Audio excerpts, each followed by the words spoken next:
Ah! I didn't know that.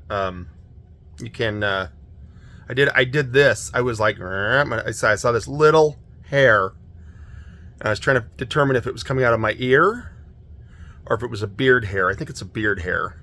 Because, you know, I'm at an age where it easily could be an ear hair. Anyway, I was reaching up and I apparently did some hand gesture that caused my phone to start recording. Not sure I like that, but, you know.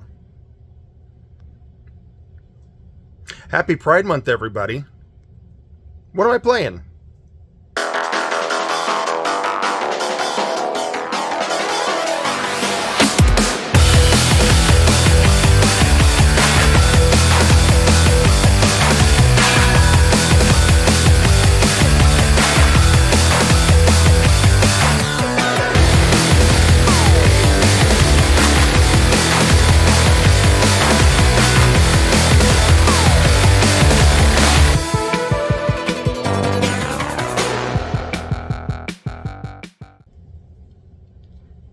So I have been playing INDIKA.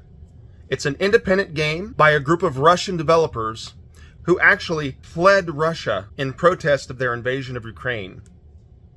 They're okay now, by the way, I hope. Maybe. I hope they're okay. I'll admit I didn't actually look it up. If they fled to Ukraine, maybe they're not okay. I hope they're okay. Anyway, INDIKA is what I've been playing it. I've been playing it on Steam. It's a great little independent game. I want to talk a little bit about it.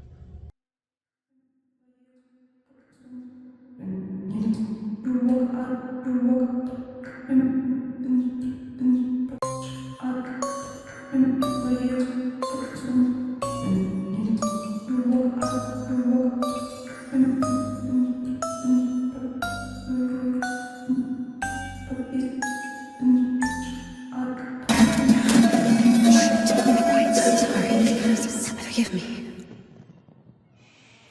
I forgot myself for a moment.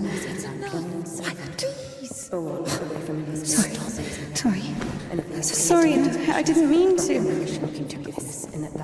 INDIKA is a game that defies genre classification. Is it a horror game? Yeah, sometimes. Is it a pixel art platformer? Sure, in moments. Is it a puzzle game? Undoubtedly. Is it a narrative-driven walking simulator? More often than you'd expect. Is it a surreal adventure through an alternate history 19th century Russia? Most definitely. It's also a game that I can't talk too much about without spoiling it entirely. I'll do my best not to spoil it, but honestly, if the game looks remotely interesting at any point in this video, I'd strongly suggest you stop watching and just go play the game for yourself. Trust me when I say this game deserves your attention. In the game, you play as the titular INDIKA, a young nun at a convent who may or may not have a demon inside of her. She also might just be hallucinating and hearing voices.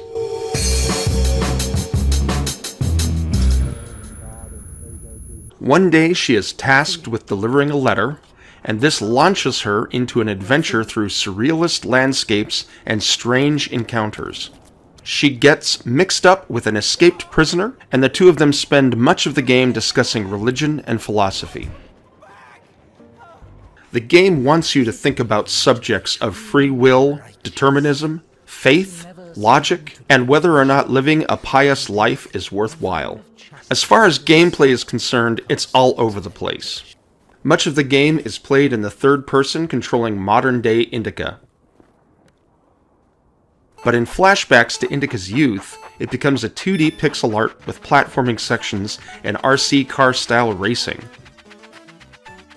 Later in the game, it also switches to first person during the game's climax. The game is filled with surreal imagery, including carp the size of whales and buildings being rearranged like Tetris blocks. It's a short game, but that's a strength in my opinion. My first playthrough was about 4 to 5 hours, and that was seeing pretty much everything the game had to show me. But that 4 to 5 hours is chock full of diverse gameplay and experiences. It's a game that respects your time and doesn't overstay its welcome, which is refreshing. There's only a single, profound ending, so other than achievement hunting, there's no real reason to replay the game. But this one ending will leave you satisfied with the experience. If I had to pick a single term to describe INDIKA, it would be art house. It's a gem of an indie game and a great example of how games can be art. Though this does mean it's not for everyone. This is similar to something like Hellblade, Senua's Sacrifice, Hylics 2, or Hypnospace Outlaw. It is going to be divisive, and some people will not like it. Some people will look at the short length and decide that it's not worth their time. That does make me sad because I love this game a lot. If you're into indie games that have interesting things to say, check INDIKA out. I bet you'd like it.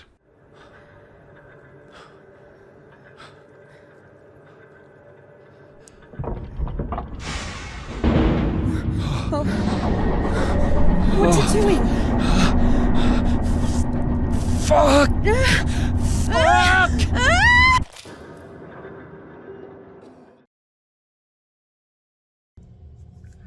So I'm recording this after. This is the outro. But I actually thought of something just now that I probably should have put in the video. The game itself, INDIKA, does have some subjects that some people might find disturbing. They might be triggering for some people. It has some themes that are a little harsh. For example, there's the subject of sexual assault that happens in the game. So if you are sensitive to those things, then maybe avoid it. None of it is graphic, but it is there. And so if you are sensitive to that, maybe avoid this game. I do think it's still a really, really great game. That is, the negative aspects to it are not, they don't overpower the rest of the story, which is really, really, really good. And in fact, I would argue that they kind of serve the story in a weird way.